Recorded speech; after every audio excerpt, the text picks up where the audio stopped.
তাহলে শুরু করি।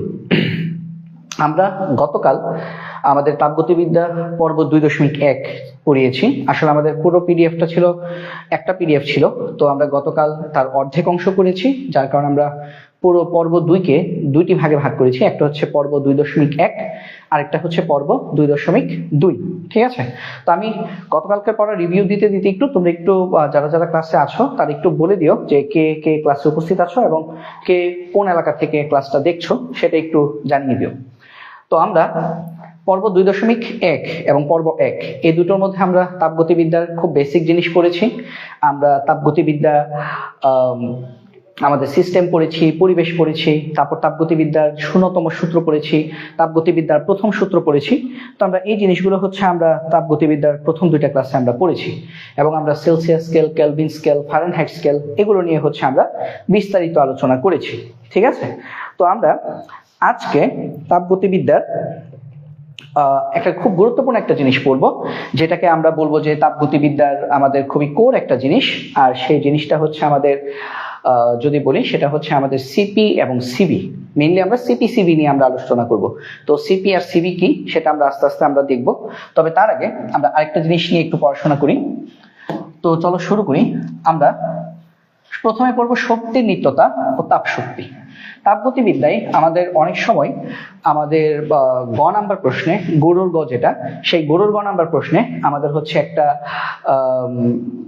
প্রশ্ন আসতে দেখা যায়। সেটা হচ্ছে আমাদের শক্তির নিত্যতা ও তাপ শক্তি রিলেটেড একটা প্রশ্ন আসতে দেখা যায়। তো সেই প্রশ্নে আমরা আসলে একটা জিনিস মনে রাখবো, ওই ম্যাথগুলো করার সময় একটা জিনিস মনে রাখবো, যেহেতু এটা তাপগতিবিদ্যা, তাপ রিলেটেড একটা অধ্যায়। তো আমরা এরকম মনে রাখবো যে এই সকল সমস্যায়, এই যে আমাদের এই সকল সমস্যা, এই সমস্যাগুলোতে আমরা আসলে ধরে নিব যে আমাদের যত শক্তি আছে, মেইনলি আমাদের এখানে দুইটা শক্তি নিয়ে ডিল করা হয়, একটা হচ্ছে বিভব শক্তি, একটা হচ্ছে গতিশক্তি। তো এই যে বিভব শক্তি, গতিশক্তি, এই শক্তিগুলোকে আমরা এখানে ধরে নিব এরা সবাই তাপ শক্তিতে রূপান্তরিত হবে। তাহলে আমরা শক্তি নিত্যতা ও তাপ শক্তি রিলেটেড ম্যাথগুলোতে আমরা ধরেই নিব যে আমাদের যে বিভব শক্তি বা গতিশক্তি যেগুলোই থাকুক, সেগুলো সবকিছুই তাপ শক্তিতে কনভার্ট হয়ে যাবে, রূপান্তরিত হয়ে যাবে। তো আমরা একটু দেখি বিষয়টা আসলে কিভাবে এই কনভার্সনটা হয় বা কিভাবে কনভার্ট হয়, সেটা আমরা একটু দেখি। তো আমাদের তাপশক্তির রূপান্তর, এটা তোমরা যারা 9-10-এ পড়াশোনা করেছো ভালোভাবে, বস্তুর উপর তাপের প্রভাব, ষষ্ঠ অধ্যায় পড়েছো ফিজিক্স, তোমরা ক্যালোরিমিতির মূলনীতিতে আমাদের গৃহীত তাপশক্তি, বর্জিত তাপশক্তি কিউ পড়েছো। কিউ, তো কিউর অনেকগুলো ফর্মুলা ছিল, তার মধ্যে একটা ছিল Q equal to M S delta theta, একটা ছিল Q equal to M L F যখন বরফ গলে পানি হয়, এলএফ হচ্ছে বরফ গলনের আপেক্ষিক সুপ্ততাপ, যেটার মান ছিল 3.36 × 10⁵ জুল পার কেজি বা 3,36,000 জুল পার কিলোগ্রাম। আবার আরেকটা ছিল এমএলভি, কিউ ইকুয়াল টু এমএলভি। এলভি ছিল পানির বাষ্পীভবনের আপেক্ষিক সুপ্ততাপ। তো এই পানির বাষ্পীভবনের আপেক্ষিক সুপ্ততাপ এলভির মান ছিল 22,68,000 জুল পার কেজি, বা এটাকে আমরা বলতে পারি 22.68 × 10⁵ জুল পার কিলোগ্রাম। তো এই ডাটাগুলো ব্যবহার করে আমরা হচ্ছে এই ধরনের ম্যাথ করব। তো আমরা প্রথমে আমি একটু লিখি, ভাইয়া লিখি, তোমরা একটু ফলো করো জিনিসগুলো। তো দেখো, আমরা প্রথমে দেখব তাপমাত্রার পরিবর্তন হলে, তাপমাত্রার পরিবর্তন হলে, তাপমাত্রার পরিবর্তন। তাপমাত্রা পরিবর্তন বলতে আমরা কি বুঝতেছি? মনে করো প্রশ্নে বলছে যে কোন একটা বস্তুর তাপমাত্রা 20 ডিগ্রি সেলসিয়াস থেকে 40 ডিগ্রি সেলসিয়াস হয়েছে, তাহলে তাপমাত্রা পরিবর্তন হলো 20 থেকে 40, তাহলে তাপমাত্রা পরিবর্তন কত? 40 - 20, অর্থাৎ 20 ডিগ্রি সেলসিয়াস। আর আমরা সবাই অবশ্যই জানি যে আমাদের পরিবর্তনের ক্ষেত্রে 1 ডিগ্রি সেলসিয়াসের পরিবর্তন যে কথা, 1 কেলভিনের পরিবর্তন কিন্তু একই কথা। এটা যারা বোঝো না তারা হচ্ছে আমাদের তাপগতিবিদ্যার আমার যে প্রথম পর্বের ক্লাসটা, পর্ব 1, সেটা একটু করে নিবা, তাহলে বুঝে ফেলবা। তাহলে তাপমাত্রা পরিবর্তন হলে তোমরা মনে রাখবা এই যে তাপশক্তি কিউ, কিউ সমান কি? M S del theta. Q সমান এম এস ডেল থিটা। এখন এই তাপমাত্রার পরিবর্তনটা যদি উপর থেকে কোনো বস্তু নিচে পড়তে পড়তে যদি হয়, মনে করো একটা পাহাড় থেকে, অনেক উঁচু পাহাড় থেকে একটা বরফের টুকরা কোনো একটা জিনিস পড়তেছে, তো পড়তে পড়তে সেটা তাপমাত্রা বৃদ্ধি পাইছে, এরকম কিছু একটা বললো। বা বললো কোনো একটা জলপ্রপাত থেকে কোন একটা পানির স্রোত যখন নিচের দিকে পড়তেছে তখন শীর্ষদেশ থেকে তলদেশে আস্তে আস্তে তাপমাত্রা একটা পরিবর্তন হয়েছে, তখন সেই ক্ষেত্রে আমরা এটা উচ্চতা থেকে হিসাব করতেছি না, উপর থেকে। তো আমরা 9-10 পড়েছি উপর নিচ যদি হিসাব করা হয়, মানে কোনো জিনিসকে যদি সরিয়ে উপরে তোলা হয়, তাহলে সেই ক্ষেত্রে কি কাজ করে? বিভব শক্তি কাজ করে। তাহলে যদি জিনিসটা এরকম হয় যে আমরা প্রশ্ন দেখে যদি বুঝতে পারি যে এখানে বিভব শক্তির টার্ম আছে, তাহলে এই কিউ ইকুয়াল টু আমাদের হবে ইপি, বিভব শক্তি। আর যদি ইপি মানে পটেনশিয়াল এনার্জি, হ্যাঁ, আর যদি বলে যে একটা ঢিল ছুঁড়ে মারছো বা একটা বন্দুকের গুলি ছুঁড়ে মেরেছো, সেই ক্ষেত্রে তাপ শক্তির পরিবর্তন হয়েছে, তাপমাত্রা পরিবর্তন হয়েছে, হ্যাঁ। তো আমরা ম্যাথ করবো এই রিলেটেড একটু পরে। তাহলে সেই ক্ষেত্রে আমরা এখানে কি বের করবো? গতিশক্তি। সেক্ষেত্রে কিন্তু এই Q equal to M S del theta, এটা হয়ে যাবে আমাদের গতিশক্তি ইকে, ঠিক আছে। আর এই ইপি সমান জানি কি? ইপি সমান হচ্ছে mgh, আর ইকে সমান কি? ইকে সমান হচ্ছে হাফ এম ভি স্কোয়ার। তাহলে এখান থেকে আমরা বলতে পারি যদি তাপমাত্রার পরিবর্তন হয়, তাহলে আমাদের তাপমাত্রা পরিবর্তনের ক্ষেত্রে তাপশক্তি কিউ সমান ইপি হইতে পারে যদি বিভব শক্তির রিলেটেড ম্যাথ হয়, আর যদি গতিশক্তির রিলেটেড ম্যাথ হয় তাহলে কিউ ইকুয়াল টু ইকে হবে। এখন বলতে পারো যে ভাইয়া বিভব শক্তি গতিশক্তি বুঝবো কিভাবে? উত্তরটা খুব সিম্পল, যখন আমরা প্রশ্ন ম্যাথ করা শুরু করবো তখনই আমরা এই জিনিসগুলো বুঝে যাবো যে কোন ম্যাথের জন্য বিভব শক্তি বের করতে হবে, কোন ম্যাথের জন্য গতিশক্তি বের করতে হবে। তাহলে Q equal to M S del theta, এটা আমাদের যদি তাপমাত্রা পরিবর্তন হয় তাহলে এম এস ডেল থিটা লিখবো। আর এখন হচ্ছে আসো দেখি অবস্থার পরিবর্তন হলে, অবস্থার পরিবর্তন মানে কি? এখানে তাপমাত্রার পরিবর্তন হচ্ছে না, এখানে আমাদের ভৌত অবস্থার পরিবর্তন হচ্ছে। মনে করো বরফ গলে পানি হচ্ছে অথবা পানি বাষ্প হচ্ছে। তো অবস্থার পরিবর্তন হলে সেই ক্ষেত্রে কিন্তু আমাদের কিউ এটা সমান হতে পারে এমএলএফ, যদি বরফ গলে পানি হয় কিউ ইকুয়াল টু এমএলএফ, আর যদি পানি থেকে বাষ্প হয় তাহলে কিউ ইকুয়াল টু এমএলভি। যদি এই ঘটনাটা বিভব শক্তির জন্য হয় তাহলে এটা সমান ইপি হবে, আর যদি গতিশক্তির জন্য হয় তাহলে এটা সমান ইকে হবে। আর বিভব শক্তি ইপি সমান কি? mgh, আর গতিশক্তি ইকে সমান হচ্ছে হাফ এম ভি স্কোয়ার। তাহলে যদি বলে উপর থেকে নিচে, মানে পাহাড় থেকে একটা বরফের টুকরা ভূমিতে পড়তে পড়তে পানি হয়ে গেছে, তাহলে এখানে কিউ ইকুয়াল টু কত? এমএলএফ, কারণ বরফ গলে পানি হয়েছে। আর উপর থেকে নিচে নামতে নামতে পানি হয়েছে, অর্থাৎ এমএলএফ ইকুয়াল টু এমজিএইচ, মানে এখানে কিউ ইকুয়াল টু ইপি, বিভব শক্তি ইকুয়াল টু তাপ শক্তি। বিভব শক্তি এখানে তাপ শক্তিতে রূপান্তরিত হয়েছে, ঠিক আছে। আচ্ছা, তাহলে এটা হচ্ছে আমাদের একটা হিসেব। তো আমাকে একজন কমেন্ট করতেছে যে রেকর্ডেড ভিডিও পাওয়া যাবে কিনা পরে। হ্যাঁ ভাই, রেকর্ডেড ভিডিও ইউটিউবে আপলোড করা হয়, যেদিনের ক্লাস চেষ্টা করা হয় সেদিন রাতেই ইউটিউবে আপলোড করে দেওয়ার, ঠিক আছে। তো ক্লাসের লেন্থ যদি বড় হয় বা কোনো কারণে ভাই একটু ব্যস্ত থাকি, পরের দিন সারাদিনের মধ্যে আপলোড হয়ে যায়, ঠিক আছে। আচ্ছা, তাহলে আমরা দেখতে পেলাম তাপমাত্রার পরিবর্তন হলে আমাদের কিউ হবে এম এস ডেল থিটা। যদি বিভব শক্তির কারণে তাপমাত্রা পরিবর্তন হয় তাহলে ইপি সমান কিউ, মানে mgh সমান এম এস ডেল থিটা। আর যদি গতিশক্তির পরিবর্তনের কারণে বা গতিশক্তির জনিত কারণে তাপমাত্রার পরিবর্তন হয় তাহলে হবে half M V square equal to M S del theta. আর যদি বিভব শক্তির কারণে বরফ গলে পানি হয় তাহলে mgh সমান mlf। বিভব শক্তির কারণে পানি যদি বাষ্প হয় তাহলে mgh সমান mlv। গতিশক্তির কারণে বরফ যদি পানি হয় তাহলে হাফ এম ভি স্কোয়ার সমান mlf। গতিশক্তির কারণে আমাদের যদি পানি যদি বাষ্প হয় তাহলে আমাদের হাফ এম ভি স্কোয়ার সমান mlv। তো আশা করি এই জিনিসগুলো তোমরা সবাই ক্লিয়ারলি বুঝতে পেরেছো, ঠিক আছে। তো এইখানে ছোট করে দুটো জিনিস আমি একটু লিখে রাখি, পরবর্তী স্লাইডে থাকতেও পারে। সেটা হচ্ছে এলএফ।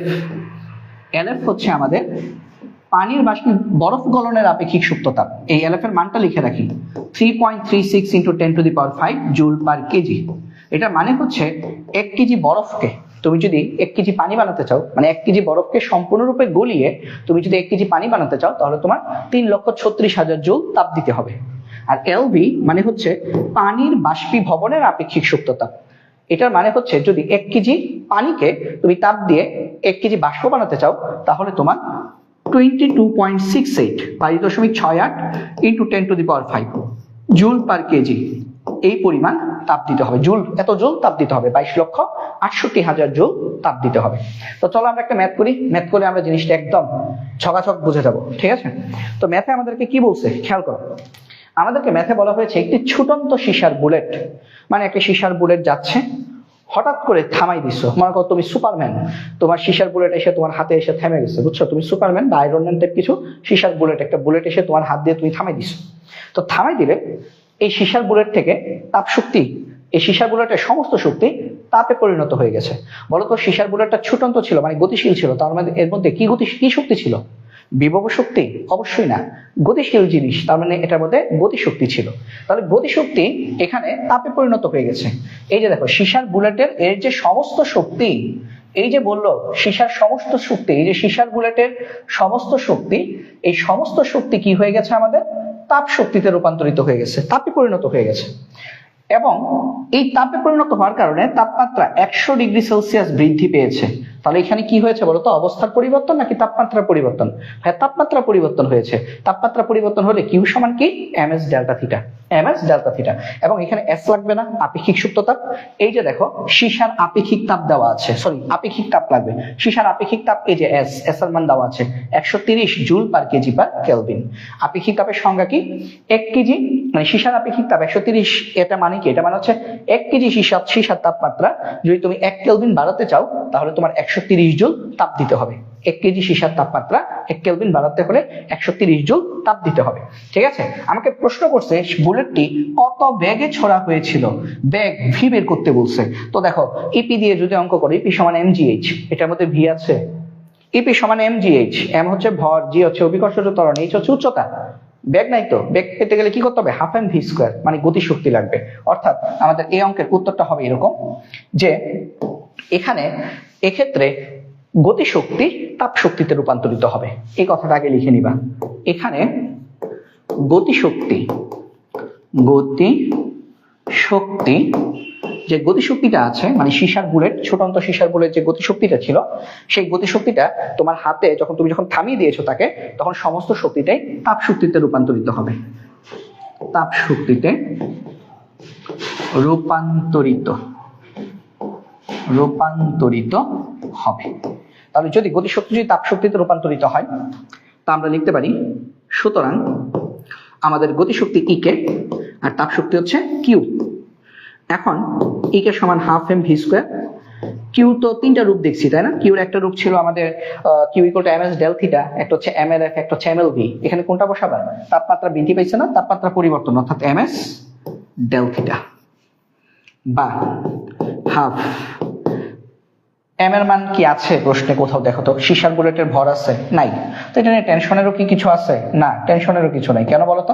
কারণ হচ্ছে এই এম আর এই এম কাটা, দুইটাই তো সীসার ভর, দুইটাই সীসার ভর। তাহলে সীসার ভর দেওয়া নাই, ঠিক আছে, বা যদি দেওয়া থাকতো দুইটা তো একই হইতো, একই জিনিসটা। তাহলে এম এম কাটা, তাহলে পাবা কি? হাফ ইন্টু ভি স্কোয়ার সমান এস ডেল্টা থিটা। তাহলে V square equal to 2s del theta. তাহলে বেগের মান v equal to root over 2s del theta.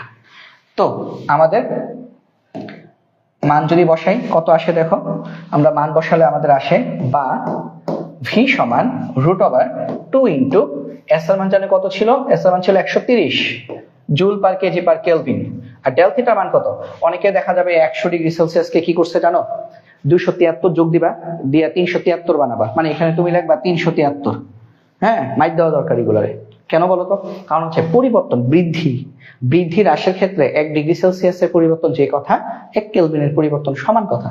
যদি বলতো যে তাপমাত্রা 100 ডিগ্রি সেলসিয়াস, তখন 100 ডিগ্রি সেলসিয়াস মানে হচ্ছে 373 কেলভিন। মনে করো বললাম যে আমার তাপমাত্রা 100 ডিগ্রি সেলসিয়াস, মানে আমার তাপমাত্রা 373 কেলভিন। বা যদি বলি আমার তাপমাত্রা যা আছে তার থেকে 100 ডিগ্রি সেলসিয়াস বৃদ্ধি পাইছে, তার মানে আমার তাপমাত্রা 100 কেলভিন বৃদ্ধি পাইছে। পরিবর্তন বললে তখন ডিগ্রি সেলসিয়াস আর কেলভিন সেম মান দেখায়, ঠিক আছে? এটা মনে রাখো সবাই। তাহলে এটা হচ্ছে 100। তো এটা হিসাব করবা, তাহলে আমাদের ভি এর মান চলে আসবে।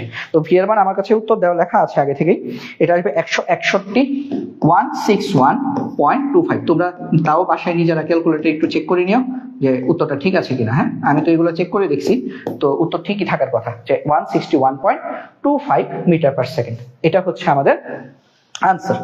তারপরে দেখো, তাহলে আমরা একটা অঙ্ক কিন্তু বুঝে ফেললাম এই টাইপের। আরেকটা অঙ্ক দেখি।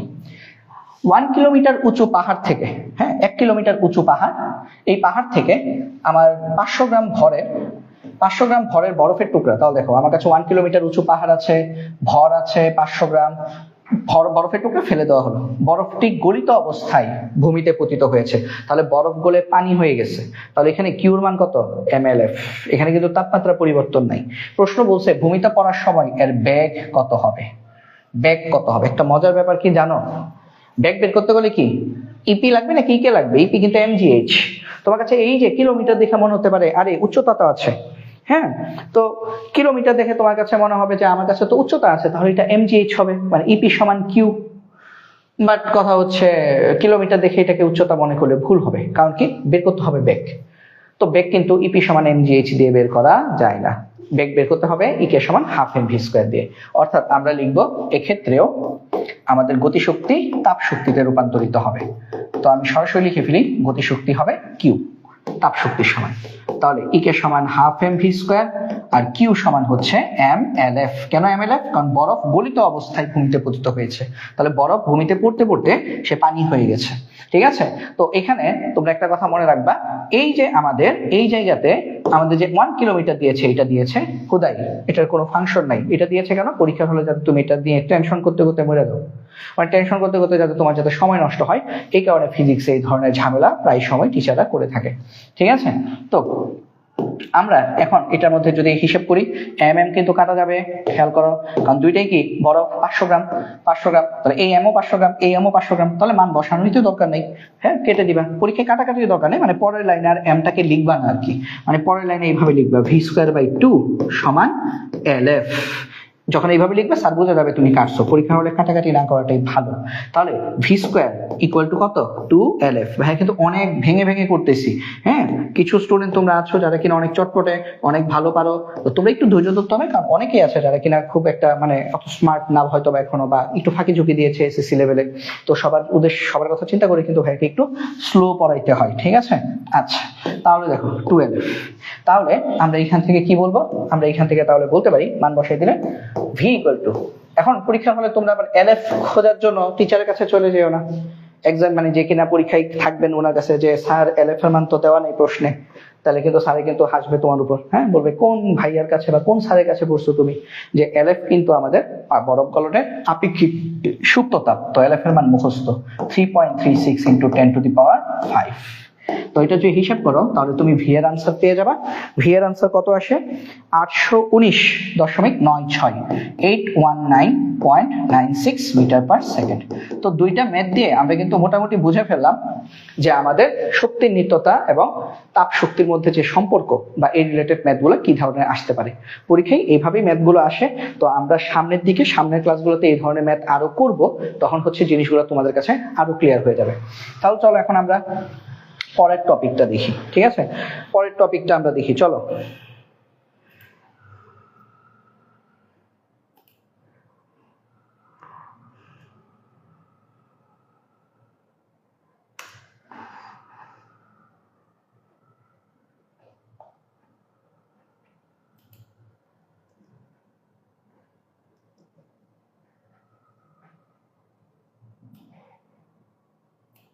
দাঁড়াও,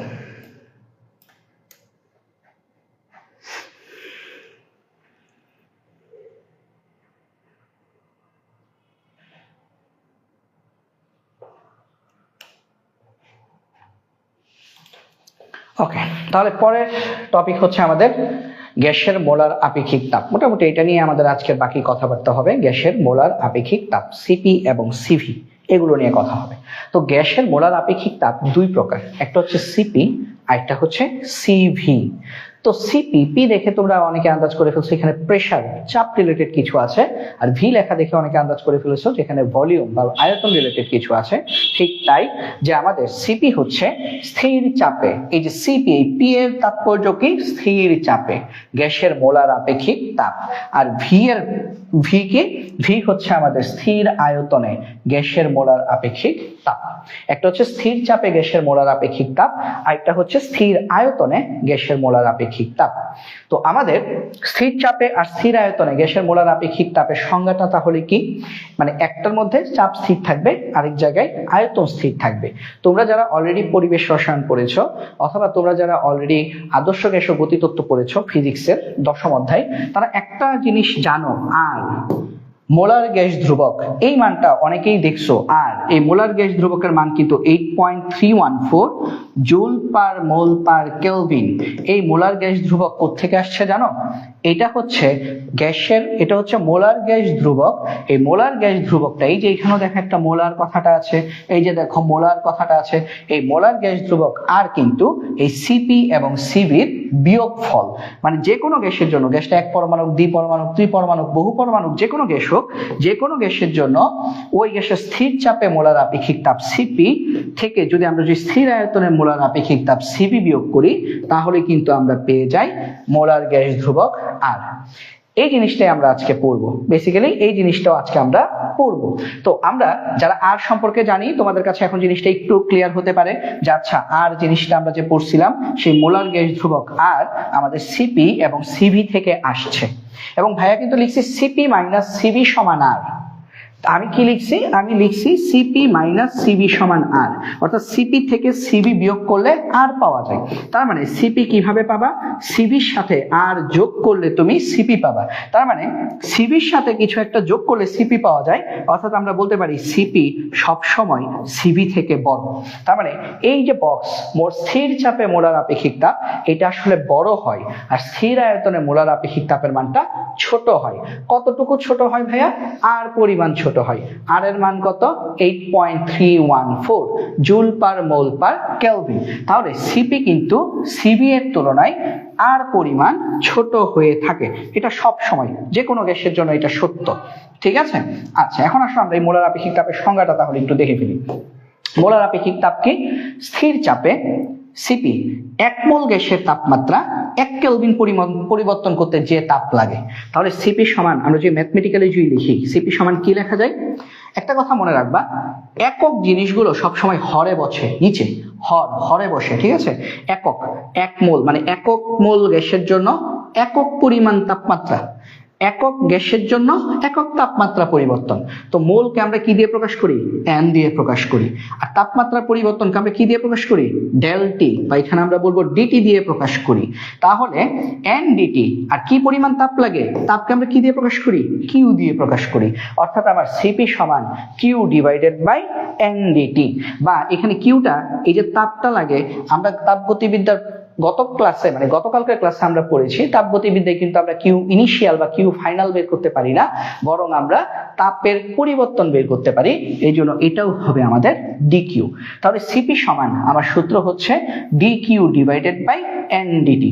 এটা হচ্ছে আমাদের সিপির ফর্মুলা, স্থির চাপে গ্যাসের মোলার আপেক্ষিক তাপ। তাহলে এটার একক কি বলতো? একক যদি আমরা এককটা যদি লিখি, একক হচ্ছে তাপের একক হচ্ছে জুল, এন মোলের একক হচ্ছে মোল, যেহেতু নিচে মোল ইনভার্স 1, আর তাপমাত্রা একক হচ্ছে কেলভিন। ওই দেখো আর এর এককও কিন্তু joule per mole per kelvin ছিল, সিপির এককও কিন্তু joule per mole per kelvin. এখন আসো সিবিটা খেয়াল করি, সব সেম থাকবে। সিবি হচ্ছে স্থির আয়তনে গ্যাসের মোলার আপেক্ষিক তাপ, এক মোল গ্যাসের তাপমাত্রা 1 কেলভিন পরিবর্তন করতে। তাহলে সিবি সমানও কিন্তু আমাদের ডিকিউ বাই এন ডিটি। মানে সূত্রগত কোনো ঝামেলা নেই, শুধু ঝামেলা কি? একটা হচ্ছে স্থির চাপে আর একটা হচ্ছে স্থির আয়তনে। তাহলে এটা হচ্ছে সিভি, সিভি সমান ডিকিউ বাই এনডিটি। তাহলে এই ক্ষেত্রে আমাদের এককটা কি আসবে? Joule per mole per kelvin. তো আমরা বুঝতে পারলাম আশা করি যে আমাদের সিপি কি এবং সিবি কি, ঠিক আছে? সিপি হচ্ছে স্থির চাপে এক মোল গ্যাসের তাপমাত্রা 1 কেলভিন পরিবর্তন করতে যে তাপ লাগে সেটাকে আমরা বলি সিপি, বা স্থির চাপে গ্যাসের মোলার আপেক্ষিক তাপ। আর 1 মোল গ্যাসের তাপমাত্রা 1 কেলভিন পরিবর্তন করতে যে পরিমাণ তাপ লাগে স্থির আয়তনে, সেটাকে আমরা বলছি সিবি, বা স্থির আয়তনে গ্যাসের মোলার আপেক্ষিক তাপ। আশা করি এতটুকু পর্যন্ত বুঝেছি। এখন আসো আমরা আরেকটু জিনিস আগে সামনে দিকে। এখন এখানে আসলে কি লিখবো? এতক্ষণ যা লিখছি তাই লিখবো আবার, ঠিক আছে? তাই আবার লিখতেছি, কারণ জায়গাটা যেহেতু আমি রেখে দিয়েছিলাম তখন কি জানে মনে করে। তাহলে দেখো সিপি সমান হচ্ছে আমাদের ডিকিউ বাই এনডিটি, আর সিবি সমান আমাদের কি? সিবি সমান হচ্ছে আমাদের ডিকিউ বাই এনডিটি। হ্যাঁ, তাহলে এখানে আমরা লিখবো দুইটারই একক, একক দুইটারই সেম। আমাদের সিপি এবং সিবি দুইজনেরই একক হচ্ছে joule per mole per kelvin. তো আশা করি আমরা সিপি এবং সিবির একক বুঝতে পেরেছি। এখন আমরা আসি সিপি সিবি থেকে বড় কেন, এই জিনিসটা চলো আমরা একটু বুঝি। সিপি সিবি থেকে বড় কেন? তো চলো আমরা একটু দেখি সিপি সিবি থেকে বড় কেন। চলো দেখি, হ্যাঁ, সিপি সিবি থেকে বড় কেন। এটার জন্য আমাদের তাপগতিবিদ্যার প্রথম সূত্র লাগবে। কেন বলতো? ডি কিউ আছে না, সিপি আর সিবি সমান কি D Q by NDT. D কিউর একটা ব্যাপার আছে, আর ডি কিউ কোথায় থাকে? তাপগতিবিদ্যার প্রথম সূত্রে। তো আমরা একটু লিখি, হ্যাঁ ভাই আগে লিখে নিই, লিখতে লিখতে আমি তোমাদেরকে বলছি। আমরা জানি ডি কিউ তাপগতিবিদ্যার প্রথম সূত্রানুযায়ী ডি কিউ সমান ডিইউ প্লাস ডিডব্লিউ, ঠিক আছে? তাহলে বা ডি কিউ সমান ডিইউ প্লাস ডিডব্লিউ মানে কি পিডিবি, পিডিবি, ঠিক আছে? এখন আমরা দুইটা কেস দেখবো, একটা হচ্ছে স্থির চাপে আর একটা হচ্ছে স্থির আয়তনে। দেখো স্থির চাপে, স্থির চাপে চাপটা যখন স্থির থাকে তখন কিন্তু আমাদের মানে স্থির চাপে আমাদের আয়তন কিন্তু থাকে, মানে পিডিবির মান শূন্য হয় না। তাহলে স্থির চাপে পিডিবি নট ইকুয়াল টু 0, বরং পিডিবি গ্রেটার দেন 0 হয় স্থির চাপে, মানে পিডিবির মান পজিটিভ আসে, 0 থেকে বড় একটা মান আসে। তাহলে সুতরাং যদি খেয়াল করো, একটা জিনিস খেয়াল করি, পিডিবি যদি পজিটিভ একটা মান হয় তাহলে এটার সাথে ডিইউ যোগ করলে ডিকিউ পাওয়া যায়। তাহলে বলো তো, যদি এটা না থাকতো, ধরো এটা নাই, হ্যাঁ মানে ব্যাপারটা এরকম, খেয়াল করো, ধরো ডিকিউর মান হচ্ছে 5, ডিউর মান হচ্ছে 3, এই 3 এর সাথে 2 যোগ করলে তুমি 5 পাবো। এখন সাপোজ মনে করো 2 নাই, মানে 2 নাই, এটা 0, হ্যাঁ 2 নাই, 2 কি 2 হচ্ছে 0, তাহলে কি এটা সমান হবে না? তাহলে কিন্তু ডিকিউটা বড় হবে। তো এখান থেকে আশা করি বুঝাইতে পারছি যে এটা যদি 0 হইতো তাহলে কিন্তু 5 আর 3 সমান না, বরং 5 3 থেকে বড়। তার মানে স্থির চাপে ডিইউর সাথে কিছু একটা যোগ করলে ডিকিউ পাওয়া যায়। তাহলে এই কিছু একটা যদি যোগ না করো তাহলে কিন্তু ডিকিউ আর ডিইউ সমান হবে না। সেই ক্ষেত্রে কি হবে? সেই ক্ষেত্রে কিন্তু আমাদের ডিকিউ ডিইউ থেকে বড় হবে, 5 3 থেকে বড়, ওই হিসেবে ডিকিউ কিন্তু ডিইউ থেকে বড় হবে। তাহলে স্থির চাপে কিন্তু আমার যে তাপটা লাগে সেই তাপটা কি বেশি, স্থির চাপে তাপের পরিমাণটা বেশি। কিভাবে বেশি বোঝাচ্ছি। কিন্তু স্থির আয়তনে দেখো, স্থির আয়তনে আমরা জানি, গত ক্লাসে পড়েছি, স্থির আয়তনে কিন্তু কৃতকাজ শূন্য। আমরা গত ক্লাসে কিন্তু সমচাপ প্রক্রিয়া, সমায়তন প্রক্রিয়া, সমষ্ণ প্রক্রিয়া, রুদ্ধতাপ প্রক্রিয়া, এই 4 প্রক্রিয়ায় আমাদের হচ্ছে তাপগতিবিদ্যা প্রথম সূত্রে রূপান্তর করেছি, ঠিক আছে? তো সেখানে আমরা পড়েছি স্থির আয়তনে আমাদের পিডিবি এটা কিন্তু 0। স্থির আয়তনে যে পিডিবি যদি 0 হয় তাহলে 0, তাহলে এটা 0 হলে আমাদের ডিকিউ আর ডিইউ কিন্তু সমান। তার মানে স্থির আয়তনে কিন্তু আমাদের ডিকিউ এবং ডিইউ সমান হয়ে যাচ্ছে, তাই না? তাহলে দেখো, স্থির চাপের ডিকিউ ডিইউ থেকে বড়, বা স্থির আয়তনে ডিকিউ ডিইউ সমান, তাহলে দুইটার মধ্যে যদি তুলনা করো, স্থির চাপের ডিকিউ কিন্তু স্থির আয়তনের ডিকিউ চেয়ে বড়, মানে এই ডিকিউটা এই ডিকিউ থেকে বড়, মানে এই পাশে ডিকিউটা বড় আর এই পাশে ডিকিউটা ছোট। কেন? কারণ এই পাশে ডিকিউ হচ্ছে ডিইউ সমান, বাট এই পাশে ডিকিউটা ডিইউ থেকে বড়। তবে স্থির চাপে ডিকিউর মান বড়, ঠিক আছে? স্থির চাপে ডিকিউর মান বড়। তো আমরা এই কথাটা তাহলে এখানে লিখি যে দেখা যাচ্ছে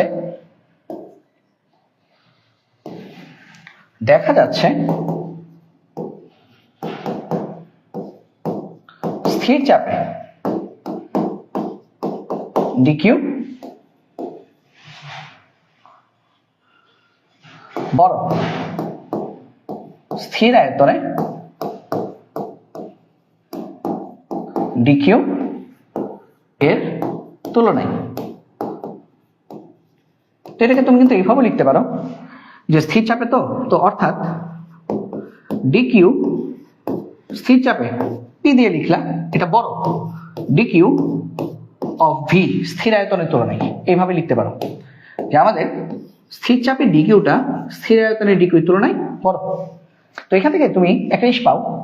তবে সুতরাং তুমি বলতে পারো আমাদের যে সিপি সমানটা আসলে কি? সিপি সমান কিন্তু ডিকিউ বাই এনডিটি। তো সিপি যে ডিকিউ এটা কিন্তু স্থির চাপের ডিকিউ, তাহলে এটাও কিন্তু আমার আসলে বড়। কার থেকে বড়? আমাদের স্থির আয়তনের যে সিপি সেটা থেকে। কিভাবে বললাম বড়? কারণ দেখো, ভাগের বেলায় যার লব বড় ওই ভাগফলটা বড় হয়। তো এইটা একটা ভাগফল, এটা একটা ভাগফল। এখানে কিন্তু ডিকিউপি মানে স্থির চাপে যে ডিকিউ এটা কিন্তু বড়, তাহলে এই ভাগফলটা বড়, আর এটা কিন্তু ছোট, তার মানে এই ভাগফলটা ছোট। তো তোমাদের বোঝানোর জন্য আমি এইটা আপাতত না লিখি, হ্যাঁ, পরের লাইনে লিখতেছি তোমাদের বোঝানোর জন্য। দেখো, তাহলে আমরা এখান থেকে বলতে পারি সুতরাং এটা বড় এটা থেকে। কেমনে বড়? যেহেতু ডিকিউপি ডিকিউ ভি থেকে বড়, মানে স্থির চাপে তাপ স্থিরায়তনের তাপের থেকে বড়, তাই স্থির চাপে মোলার আপেক্ষিক তাপ সিপি স্থিরায়তনের মোলার আপেক্ষিক থেকে বড়। তো এখান থেকে আমরা লিখতে পারি, অর্থাৎ আমরা কিন্তু এই যে উপরে লিখে রাখছিলাম আগের স্লাইডে, এই যে DQ N DT, DQ by N DT সমান সিপি, এই ডিকিউটাকে কি ধরছি? ডিকিউ পি ধরছি, আর এই ডিকিউটাকে কি ধরছি? ডিকিউ ভি ধরেছি। তাহলে আমরা এখান থেকেই কিন্তু আমরা পেয়ে গেলাম যে আমাদের অর্থাৎ সিপি সিবি থেকে বড়। তো এই প্রশ্নটা আমাদের ক্ষতে আসে, প্রায় সময় ক্ষতে আসে, যে স্থির চাপে গ্যাসের মোলার আপেক্ষিক তাপ স্থির আয়তনে গ্যাসের মোলার আপেক্ষিক তাপের তুলনায় বেশি কেন?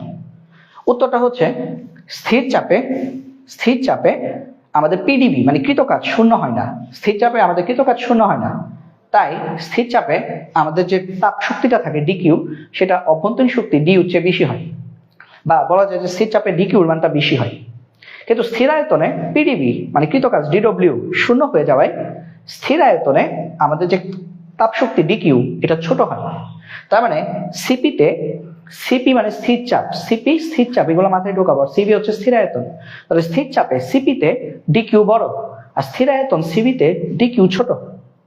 যেহেতু ডিকিউপিটা বড়, মানে স্থির চাপে ডিকিউ বড় স্থির আয়তনে ডিকিউ চেয়ে, তাই আমরা বলতে পারি সিপি সিবির চেয়ে বড়। এবং কতটুকু বড়?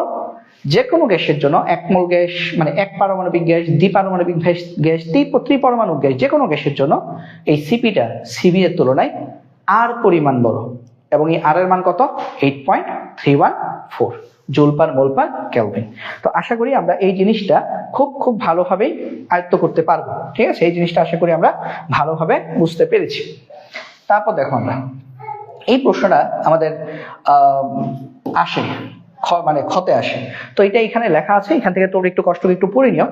এটা আমাদের টেস্ট পেপার গাইডগুলোতে একটু জটিল ভাবে লেখা থাকে, মানে অনেক ডিফারেন্সিয়েশন মানে আয়তনের সাপেক্ষে চাপের সাপেক্ষে অনেক কিছু লিখে তারপরে হচ্ছে উত্তরটা দেয়। তো গাইড টেস্ট পেপারের উত্তরটা অনেক বেশি কঠিন লাগে, প্লাস হচ্ছে অনেক দুর্বল স্টুডেন্টই আছে যারা কিনা এটা মুখস্থ করতে চায়। তো সেক্ষেত্রে আমি বলবো যে মুখস্থ যদি করতে হয় তাহলে ছোটটা করো, হ্যাঁ, বোধহয় এত বড়টা করার দরকার নাই। যে বলছে যে সিপি এর ঢাল, আমরা যে গ্রাফ আঁকি, স্থির চাপে গ্যাসের মোলার আপেক্ষিক তাপ আর স্থির আয়তনে গ্যাসের মোলার আপেক্ষিক তাপ, এই দুইজনের যদি আমরা যদি ঢাল আঁকি, তাহলে দেখবো যে সিপি এর ঢালটা সিবি এর তুলনায় গামা গুণ খাড়া হয়। এই গামা কি? এই গামা হচ্ছে সিপি এবং সিবি এর অনুপাত, সিপি ডিভাইডেড বাই সিবি। যেমন সিপি থেকে সিবি বিয়োগ করলে কি পাও? আর। সিপি মাইনাস সিবি সমান আর সিপি ডিভাইডেড বাই সিবি সমান হচ্ছে গামা। এখন আর এর মান তো ফিক্সড 8.314, বাট গামার মান ফিক্সড না। এক পরমাণু গ্যাসের জন্য গামার মান হচ্ছে 1.66, দ্বিপরমাণু গ্যাসের জন্য গামার মান 1.4, আর ত্রিপরমাণু গ্যাসের জন্য গামার মান 1.33। তার মানে গামার মান আমাদের গ্যাস অনুযায়ী মানে ভিন্ন ভিন্ন গ্যাসের জন্য ভিন্ন ভিন্ন রকম আসতে পারে, আর আর এর মান কিন্তু সকল গ্যাসের জন্য সেম। তো আমাদের এখানে কি বোঝার আছে দেখাবো। একটা রেখা হচ্ছে আইসোথার্মাল, এটাকে বলে সমতাপীয় রেখা, আইসোথার্মাল। আরেকটা হচ্ছে এডিয়াবেটিক, হ্যাঁ, আরেকটা হচ্ছে এডিয়াবেটিক, এটা হচ্ছে রুদ্ধতাপীয় রেখা, রুদ্ধতাপীয় রেখা। ঠিক আছে, এখন দেখো আমরা যে একই বিন্দু থেকে যদি শুরু করি, এই যে এই বিন্দুটা এই যে একই বিন্দু, এই বিন্দু থেকে শুরু করলে আমরা দেখতে পাচ্ছি আইসোথার্মাল রেখাটা সমান্তরাল বা তুলনামূলকভাবে কম খাড়া, বাট এই যে এডিয়াবেটিক রেখাটা এটা কিন্তু অনেক বেশি খাড়া। এটাই আমাদের আসলে সিপি এবং সিবির মধ্যে সম্পর্ক। তো আমি তোমাদেরকে পরামর্শ দিব এটাই, যে এটা আসলে তোমরা এখান থেকে পড়ে নিও। হ্যাঁ, প্রথমে এই পার্টটা পড়বা এবং খুব সিম্পল জিনিসপত্র এখানে লেখা আছে, আমি এখনো পর্যন্ত এই জিনিসগুলোতে যাই নাই। তো এই পার্টটা আগে পড়বা, তারপরে এইটা পরীক্ষায় যদি আসে আমার পরামর্শ থাকবে, আমার সাজেশন থাকবে এইটা এবং এইটা এইভাবে লিখে ফেলবা, তাইলেই হচ্ছে তুমি 4 মার্কস পেয়ে যাবা। ঠিক আছে, অযথা গাইড থেকে বা টেস্ট পেপার থেকে খুব বেশি জটিল করে পড়ার কোনো প্রয়োজন নেই। ঠিক আছে, এটা ক্ষতে আসে। তারপরে দেখে আসো সিপি এবং সিবি এর মধ্যে সম্পর্ক। সিপি এবং সিবি এর মধ্যে সম্পর্ক কি? সিপি এবং সিবি এর মধ্যে সম্পর্ক তো ভাই অলরেডি বলেই ফেলছি দুইটা। একটা হচ্ছে বিয়োগের সম্পর্ক, মাইনাসের সম্পর্ক, একটা থেকে আরেকটা কত বেশি বা কম, এবং আরেকটা হচ্ছে আমাদের আরেকটা সম্পর্ক কি? আরেকটা সম্পর্ক হচ্ছে আমাদের ভাগের সম্পর্ক বা অনুপাতের সম্পর্ক। ঠিক আছে, একটা হচ্ছে বিয়োগের সম্পর্ক, আরেকটা হচ্ছে অনুপাতের সম্পর্ক। তো একটা মিনিট।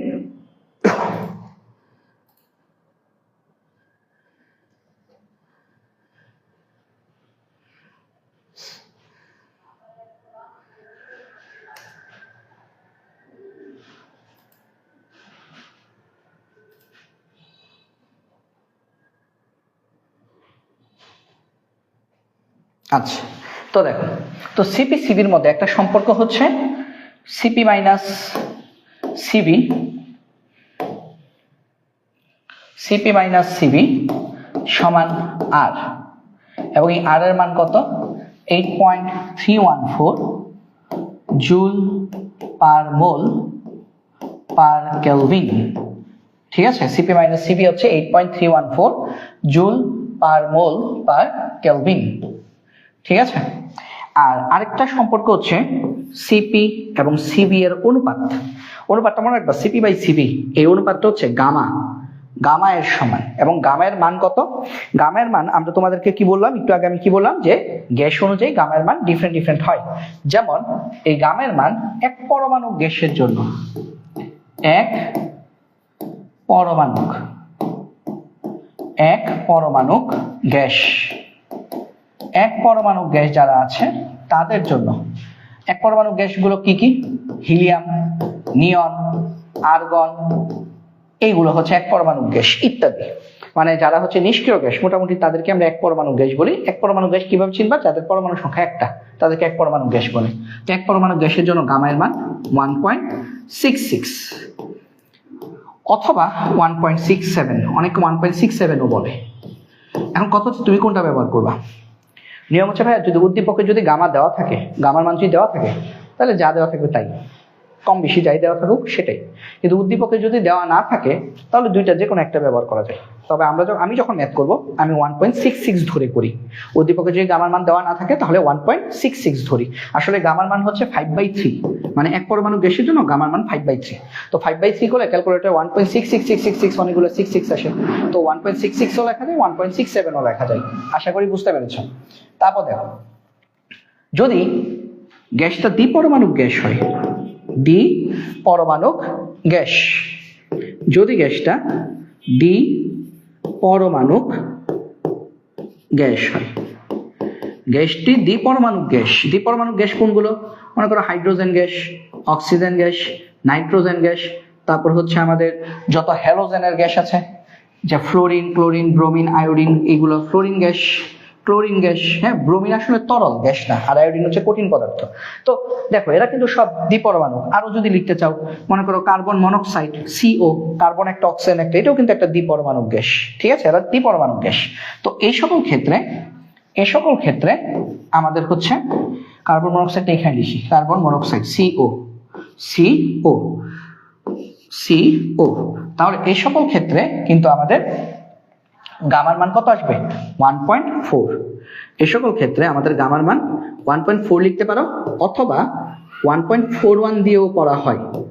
তো এটাও সেম নিয়ম, উদ্দীপকে যদি দেওয়া থাকে যেটা দেওয়া থাকবে গামার মান সেটা, আর উদ্দীপকে দেওয়া না থাকলে ভাইয়া নর্মালি 1.4 দিয়ে করি। ঠিক আছে, তারপর আসো ত্রিপরমাণু গ্যাস।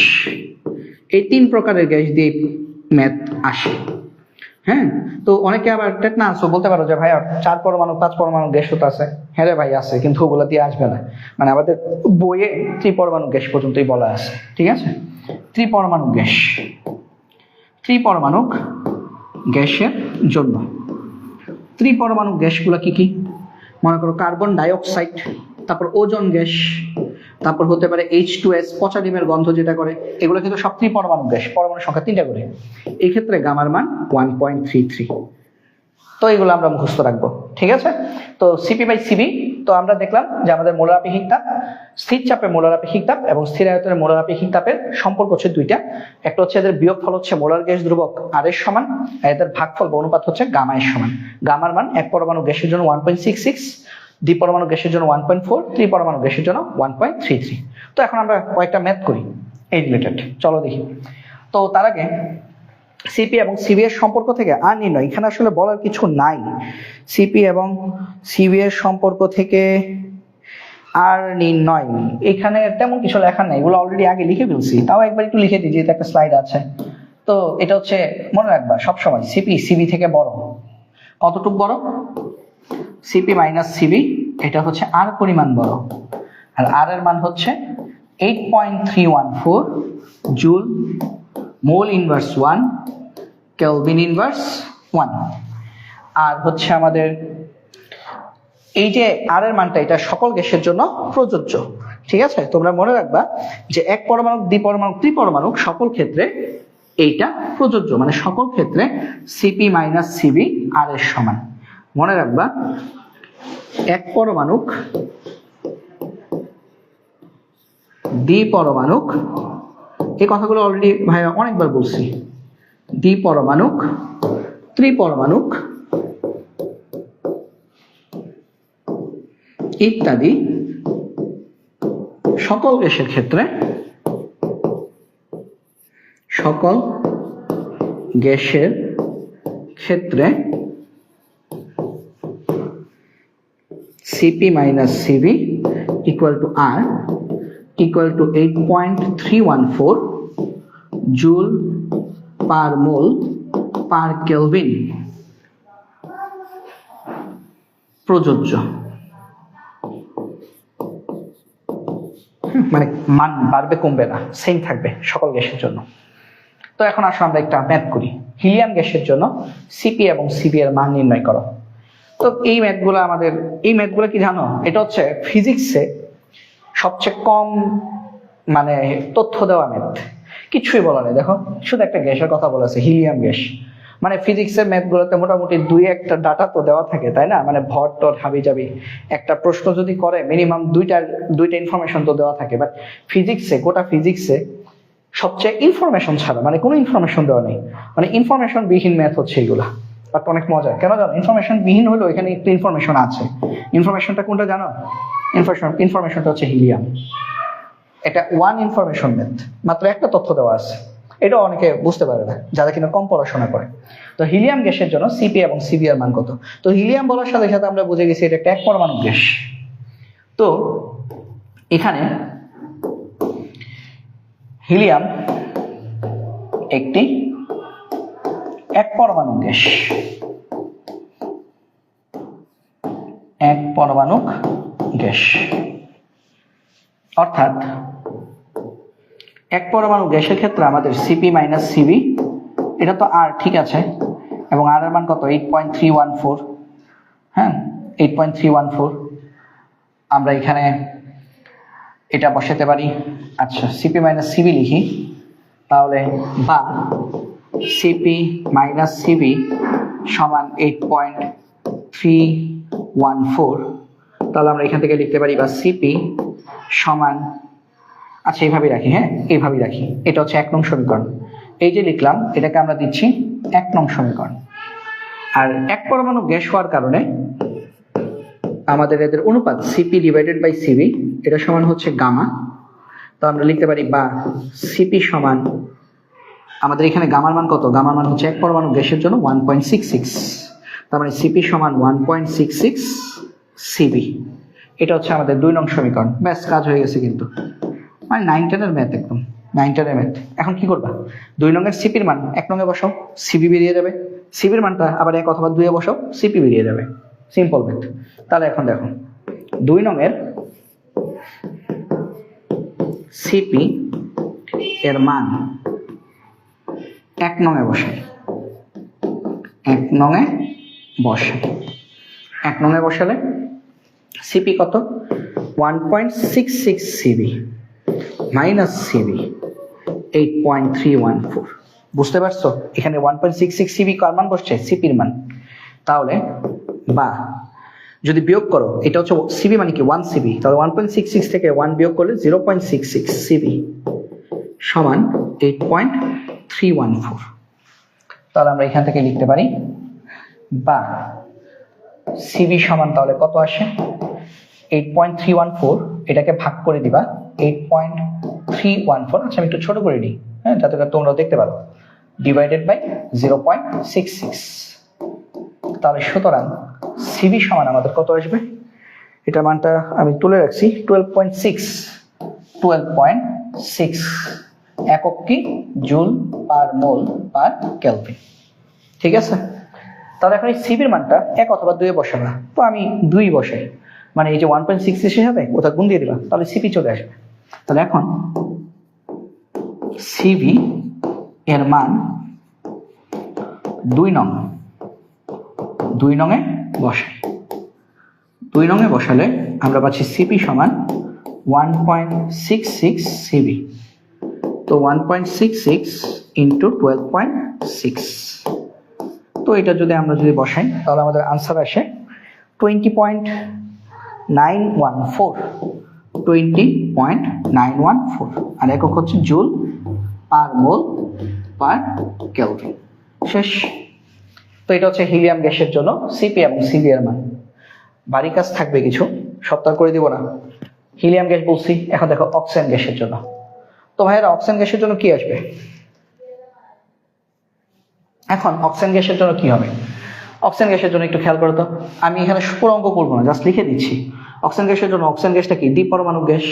এই যে অক্সিজেন, এটা কিন্তু একটা দ্বিপরমাণু গ্যাস। তো নিজেরা করবা, হ্যাঁ, দ্বিপরমাণু গ্যাস। তো এটা যেহেতু একটা দ্বিপরমাণু গ্যাস, তাহলে এটার জন্য আমার দুইটা ইকুয়েশন পাবা। একটা পাবা সিপি মাইনাস সিবি সমান আর, মানে 8.314, এটাকে দিবা 1 নং সমীকরণ। আর সিপি বাই সিভি এটা সমান পাবা তুমি গামা। গামা মান কত পাবা? 1.4। হ্যাঁ, গামা মান কিন্তু তুমি পাবা কত? 1.4 পাবা। ঠিক আছে, 1.4 বা 1.41 ধরতে পারো। হ্যাঁ, তাহলে এটা আসবে আমার সিপি সমান 1.4 সিবি। ঠিক আছে, তো উত্তর কি আসবে? উত্তরটা আমি একটু লিখে দিই। হ্যাঁ, উত্তরটা একটু লিখে দিই। তাহলে আমরা যদি, এটা হচ্ছে 2 নং সমীকরণ। ওফ, কারেন্ট চলে গেছে। আচ্ছা, সমস্যা নেই, কারেন্ট গেলেও সমস্যা নেই, তারপরও লাইট আছে। হ্যাঁ, ওই লাইট দিয়ে আমরা ক্লাস চালাই। ঠিক আছে, দেখো কারেন্ট চলে যাওয়ার পর অবস্থাটা কি একটু খেয়াল করি তো। ক্লিয়ারই হতে পারে না, সব তো ক্লিয়ারই লাগছে মনে হয়। আচ্ছা ঠিক আছে, তাহলে দেখো, তাহলে আমাদের সিপি, এই সিপির মান 1.4 সিবি, এটা যদি এখানে বসাই তাহলে মানটা আসবে, মানে তোমরা বাসায় করো, হ্যাঁ, 0.4, মানটা আসবে আমাদের 20.785, 20.785। আচ্ছা, আনসারটা লিখে দিচ্ছি। হ্যাঁ, আনসার আসবে, একটা আনসার আসবে সিভি আসবে 20.785 এত joule per mole per kelvin. হ্যাঁ, আচ্ছা, এত চিপাই কেন লিখতে গেলাম? আচ্ছা, একটু মুছে দিই, একটু মুছে আবার সুন্দর করে লিখি। হ্যাঁ, দেখো 20.785 joule per mole per kelvin. আর সিপি আসবে তোমাদের এটার সাথে 1.4 গুণ করলে 28.389 বা 39 joule per mole per kelvin. এইগুলো হচ্ছে তোমাদের আনসার। তো তোমরা আগের অঙ্কটা দেখে এটা হচ্ছে করে নিও। ঠিক আছে, আগের অঙ্কটা দেখে এটা করে নিও। আর আরেকটা অঙ্ক হচ্ছে কার্বন ডাই অক্সাইড গ্যাস। তো কার্বন ডাই অক্সাইড গ্যাস কি? ত্রিপরমাণু গ্যাস, কার্বন একটা, অক্সিজেন দুইটা, তাহলে এটা কিন্তু একটা ত্রিপরমাণুক গ্যাস। তো এটার জন্য আমাদের ইকুয়েশন গুলো হবে, একটা সিপি মাইনাস সিবি সমান আর, আর এর মান হচ্ছে 8.314, 1 নং সমীকরণ। আর সিপি বাই সিবি সমান গামা, গামার মান আসবে 1.33, তাহলে সিপি সমান আসবে 1.33 সিবি। এটা হবে 2 নং সমীকরণ। তো এখান থেকে আমরা যদি ম্যাথটা যদি আনসার বের করি, আচ্ছা আগেরটা কি সিপি? আচ্ছা ঠিক আছে, সিবি আসবে 25.19। হ্যাঁ, আশেপাশে আসলেই হবে, বুঝছো, কাছাকাছি আসলেই হবে। সিবি আসবে 25.19 সিবি এত joule per mole per kelvin. আর সিপি আসবে আমাদের 33.51 joule per mole per kelvin. ঠিক আছে, তো এই হচ্ছে আমাদের 3টা ম্যাথ। তো আশা করি আমরা সবাই সিপি সিবি সম্পর্কে বুঝতে পেরেছি, সিপি কেন সিবি থেকে বড় সেটাও বুঝতে পেরেছি, সিপি সিবি সম্পর্ক দেখলাম, সিপি সিবি রিলেটেড ম্যাথ দেখলাম। তো আশা করি সবাই এই জিনিসগুলো বুঝতে পেরেছো, ঠিক আছে? তো সবাই যদি এগুলো যদি বুঝে থাকো, আমরা এরপরে দেখি। আচ্ছা, সবাই যদি বুঝে থাকো তাহলে আমরা একটু দেখি সমষ্ণ ও রুদ্ধতাপীয় প্রক্রিয়ায় চাপ, তাপমাত্রা ও আয়তনের সম্পর্ক। সমষ্ণ ও রুদ্ধতাপীয় প্রক্রিয়ায় চাপ, তাপমাত্রা ও আয়তনের সম্পর্ক। তো একটু খেয়াল করো, সমষ্ণ প্রক্রিয়ায় আমাদের শুধু সমষ্ণ না, এখানে সমষ্ণ, সমচাপ এবং সমায়তন তিনটা প্রক্রিয়া আছে। তো তোমরা যারা কি পড়েছো, তোমরা যারা হচ্ছে আসলে আচ্ছা সরি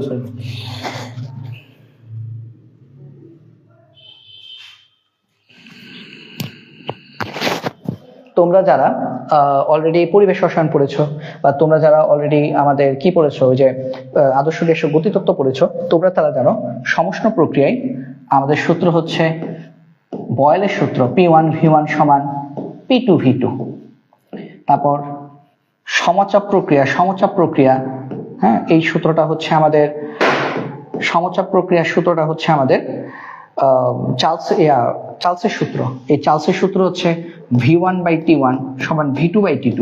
আর যদি না পড়ে থাকো তাহলে তো আমি হয়তোবা কিছুদিনের মধ্যেই আদর্শ গ্যাস ও গতিতত্ত্ব, তারপর হচ্ছে পরিবেশ রসায়ন এগুলো পড়াবো, তখন হচ্ছে বুঝে ফেলবা।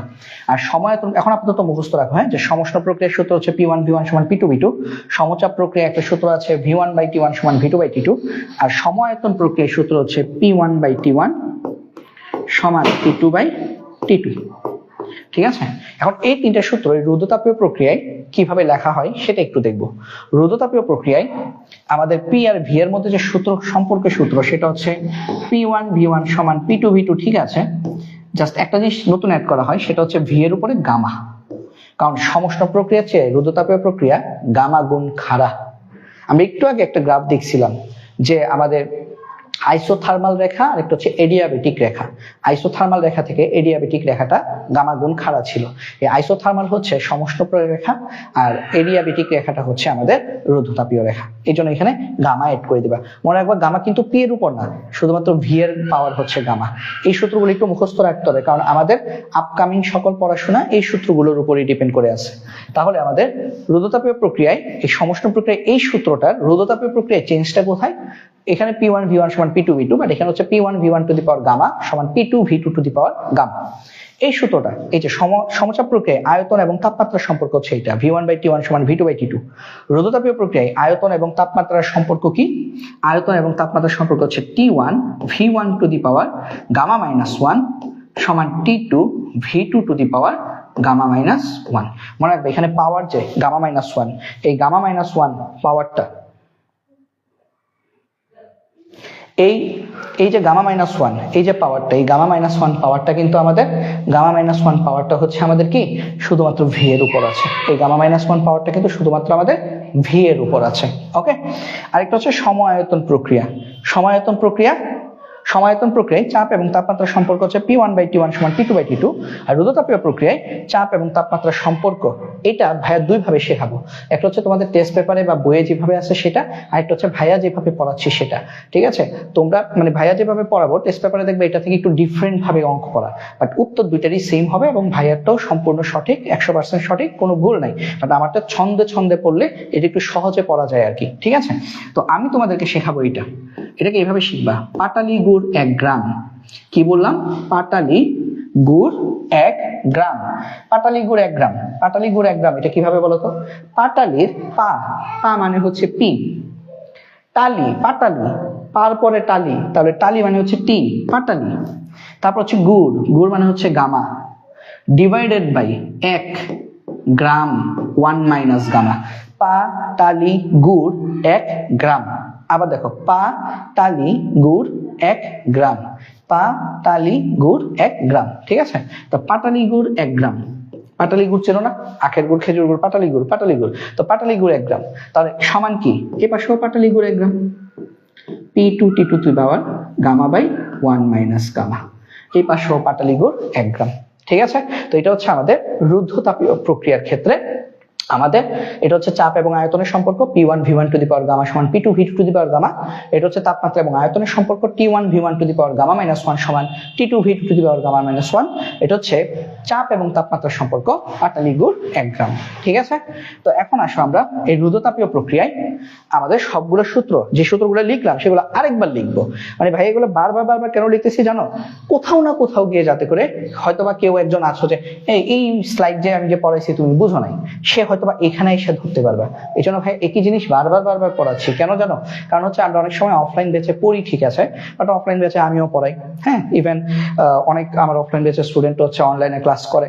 তো অফলাইন ব্যাচে আমরা যখন পড়াই তখন হচ্ছে কিন্তু দুষ্ট থাকে না কিছু, যারা হচ্ছে ডিস্টার্ব করে নিজেরা কথা বলে, তাদেরকে থামো থামো থামো থামো বলতে বলতে কিন্তু হচ্ছে পড়াটা হচ্ছে অনেকে বুঝতে পারে না। হ্যাঁ, অনেকে বুঝতে চায়, বুঝতে পারে না, আর সে তো নিজে বিরক্ত করতেছে সবাই, সেও বুঝে না।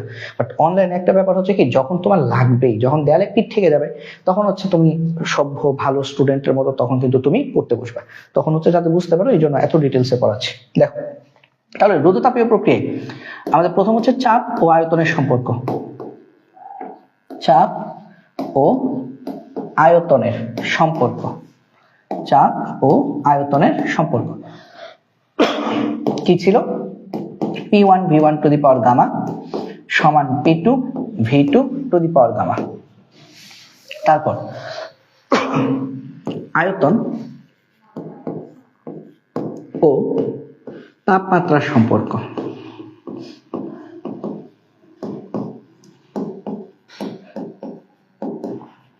আয়তন ও তাপমাত্রার সম্পর্ক T1 V1 to the power gamma minus 1 সমান T2 V2 to the power gamma minus 1।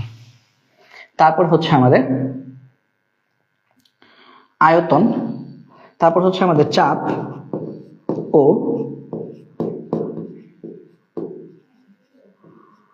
তাপমাত্রার সম্পর্ক। চাপ ও তাপমাত্রার সম্পর্ক হচ্ছে পাটালি গুড় 1 গ্রাম সমান আবার পাটালি গুড় 1 গ্রাম। ঠিক আছে, তো আশা করি বুঝতে পেরেছি জিনিসটা। এখন আসো এই যে পাটালি গুড় 1 গ্রামের সাথে মানে বইয়ের সম্পর্ক কি। তো তোমরা সব জায়গায় পড়বে, সব বই প্লাস গাইড, বই প্লাস গাইডে পড়বে। আর এখানে হচ্ছে ভাইয়া পড়িয়েছি,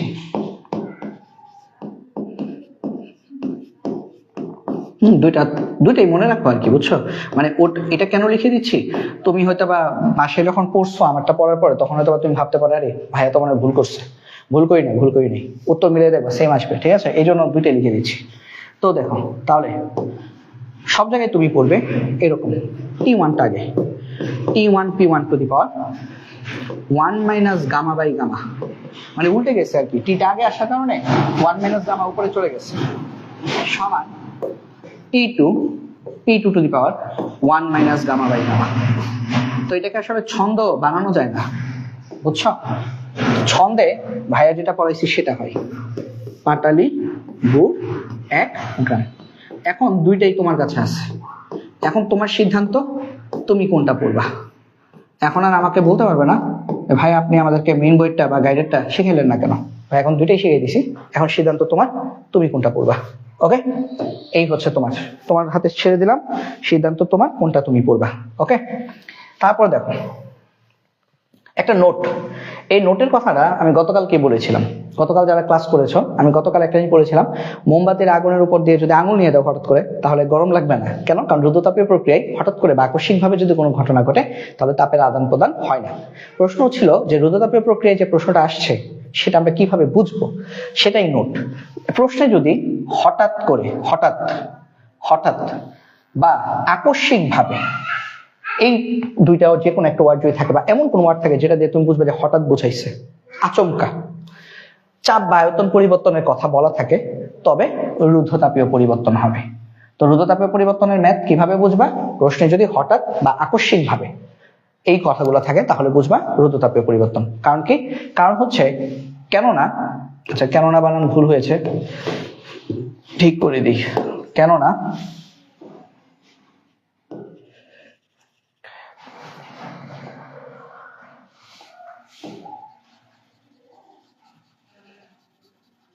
হঠাৎ পরিবর্তন হলে তাপের আদান প্রদান হতে পারে না, অর্থাৎ ডিকিউ সমান 0 হয়।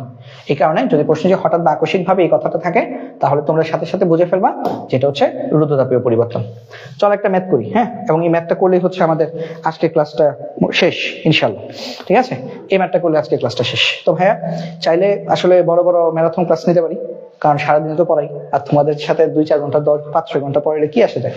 বাট কথা হচ্ছে ম্যারাথন ক্লাস নিলে আমার নিজেরও শরীরের ক্ষতি, প্লাস তোমাদেরও কেউ ক্লাসে আসলে মানে ম্যারাথন ক্লাস করলে আসলে কেউ কি থাকবা পুরো সময়, থাকবা না তো। এই যে 1 ঘন্টার ক্লাস, এখানে তো আসো যাও মানে সবাই আশা করে থাকবে না পরে তো ইউটিউবে ক্লাস দিবেই, তাহলে ওখান থেকে দেখে নিবো। তো সেক্ষেত্রে ম্যারাথন ক্লাস আর দেই না, কারণ ম্যারাথন ক্লাস না দিয়ে বরং এরকম ছোট ছোট ক্লাস দিলে পরে দেখতেও সুবিধা। কারণ ম্যারাথন ক্লাস দিলে এত লম্বা সময় ধরে আসলে বসে ক্লাস করাটা অনেক মুশকিল, ঠিক আছে না? তো এই জন্য শর্ট ভাবে ক্লাসগুলো করাটাই ভালো। তাহলে দেখো আমাদের আজকে একদম কারেন্ট না থাকাতে মানে বোর্ড ঠিক আছে, বাট আমার চেহারা একদম ঝলসে যেতেছে, তাই না? আচ্ছা দেখো, টায়ারে রক্ষিত কোনো গ্যাসের চাপ, টায়ারের মধ্যে রক্ষিত কোনো গ্যাসের চাপ এটা।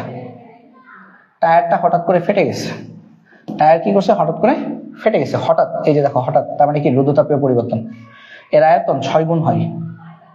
গ্যাসটি কত পরমাণু গ্যাস? কি দিয়ে বের করবা? পরমাণু, গামা দিয়ে বের করবা। গামার মান বের করবা। গামার মান যদি 1.66 আসে তাহলে বলবা গ্যাসটা 1 পরমাণু গ্যাস। যদি 1.4 আসে 2 পরমাণু গ্যাস। 1.33 আসলে 3 পরমাণু গ্যাস। চলো এখন আমরা দেখি ডাটাগুলো নিয়ে একটু কাজ করি। দেখো এখানে আমাদের কোন গ্যাসের চাপ এত, এটা কি P1। P1 কত?